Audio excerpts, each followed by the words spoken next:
حضرت ابو بکر صدیق رضی اللہ تعالی عنہ کا کمال تقوی دیکھیں آپ۔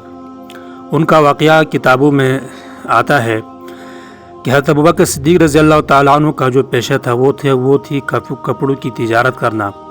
آپ رضی اللہ تعالی عنہ کپڑوں کی تجارت کرتے تھے اور اسی طرح ان کا گزر اوقات ہوتا تھا۔ جب خلیفہ بنا دیے گئے تو حسب معمول صبح کو چند چادریں ہاتھ پر چڑھاتے اور بازار کی طرف چلتے تاکہ ان کو فروخت کر کے گھر کا گزارا چلایا جا سکے۔ راستے میں ایک مرتبہ عمر رضی اللہ تعالی عنہ ملے، پوچھا کہاں چلے؟ فرمایا کہ بازار جا رہا ہوں۔ عمر رضی اللہ تعالی عنہ نے عرض کیا اگر تم تجارت میں مشغول ہو گئے تو خلافت کا کام کا کیا ہوگا؟ یعنی خلافت کون سنبھالے گا؟ فرمایا پھر اگر تجارت نہ کروں تو اہل و عیال کو کہاں سے کھلاؤں؟ عمر رضی اللہ تعالی عنہ نے عرض کیا کہ ابو عبیدہ جن کو حضور اکرم صلی اللہ علیہ وسلم نے امین ہونے کا لقب دیا ہے، ان کے پاس چلتے ہیں کہ وہ آپ کے لیے بیت المال سے کچھ مقرر کر دیں گے۔ دونوں حضرات ان کے پاس تشریف لے گئے۔ انہوں نے ایک مہاجری کو جو اوسطاً ملتا تھا، نہ کم نہ زیادہ، وہ حضرت ابو بکر صدیق رضی اللہ تعالیٰ عنہ کے لیے مقرر فرما دیا۔ تو ایک مرتبہ بیوی نے کہا کہ مجھے کوئی میٹھی چیز کھانے کو دل چاہتا ہے۔ حضرت ابو بکر صدیق رضی اللہ تعالیٰ عنہ نے فرمایا کہ میرے پاس تو دام نہیں کہ میں آپ کے لیے کوئی میٹھی چیز خرید کر لاؤں۔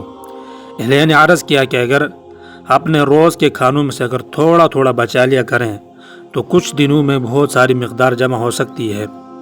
آپ رضی اللہ تعالیٰ عنہ نے اجازت دے دی۔ اہلیہ نے کہیں روز میں کچھ تھوڑے سے پیسے جمع کیے۔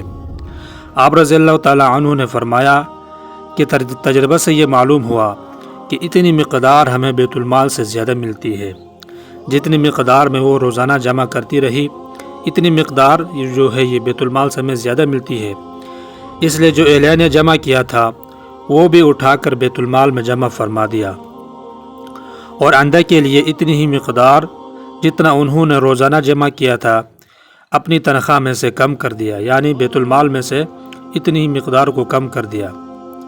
اب اس واقعے سے ہمیں یہ سبق ملتا ہے کہ اتنے بڑے خلیفہ اور بادشاہ پہلے سے اپنی تجارت بھی کرتے تھے اور وہ ضروریات کو بھی کافی تھی، جیسا کہ اس اعلان سے معلوم ہوتا ہے کہ بخاری شریف میں حضرت رضی اللہ تعالیٰ عنہ سے مروی ہے کہ ابو بکر صدیق رضی اللہ تعالیٰ عنہ جب خلیفہ بنائے گئے تو آپ رضی اللہ تعالیٰ عنہ نے فرمایا کہ میری قوم کو یہ بات معلوم ہے کہ میرا پیشہ تجارت ہے، اور وہ تجارت میرے اہل و عیال کے لیے ناکافی نہیں تھا، لیکن اب خلافت کی وجہ سے مسلمانوں کے کاروبار میں مشغولی ہے، اس لیے بیت المال سے میرے لیے اور میرے اہل و عیال کے لیے کھانا مقرر ہوگا۔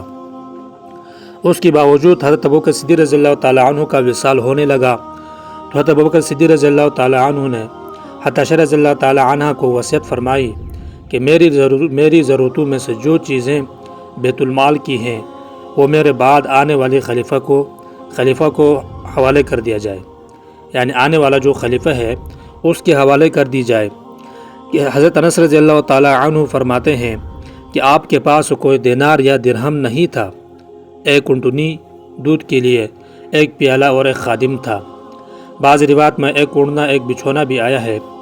یہ اشیاء جب حضرت عمر رضی اللہ تعالیٰ عنہ کے پاس نیابت میں پہنچے تو آپ نے فرمایا کہ اللہ تبارک و تعالیٰ حضرت ابو بکر صدیق رضی اللہ تعالیٰ عنہ پر رحم فرمائے کہ اپنے سے بعد والے کو مشقت میں ڈال گئے۔